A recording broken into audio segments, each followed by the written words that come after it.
जिन्दगी सुन्दर बनाउन महल चाहिँदैन, ऐना सफा गरे पुग्छ। तिमीले संसारलाई हेर्ने नजर नै तिम्रो जिन्दगी हो। सानो कुरामा खुसी खोज्न सिक। चिया तातो छ भने पनि धन्यवाद भन। बत्ती आयो भने पनि मुस्कुराऊ, किनकि दुखी मान्छे ठुलो खुसीको पर्खाइमा बस्छ र सुन्दर मान्छे सानो खुसीलाई अँगालो हाल्छ। तुलना गर्न छोडिदेऊ। तिम्रो बाटो तिम्रै हो। अरूको गाडी हेरिरह्यो भने आफ्नो खुट्टा हिँड्न बिर्सन्छ। फुल फुलसँग होड गर्दैन, सबै आफ्नै समयमा फुल्छ। तिमी पनि फुल्छौ, ढिलो भएर के भयो? पर्खाइको फुलको बास्ना बढी हुन्छ। मनमा घृणा राखेर सुन्दर सपना देखिँदैन, हल्का मनले मात्र आकाश हुन सक्छ।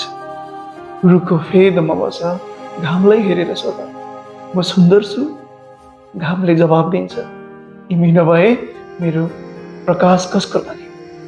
देख्यौ, तिमी बिना पनि संसार अधुरो छ।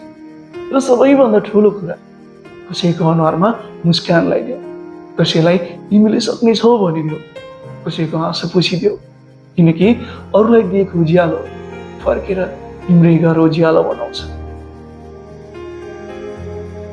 जिन्दगी सुन्दर हुँदैन, हामीले सुन्दर बनाउँछौँ।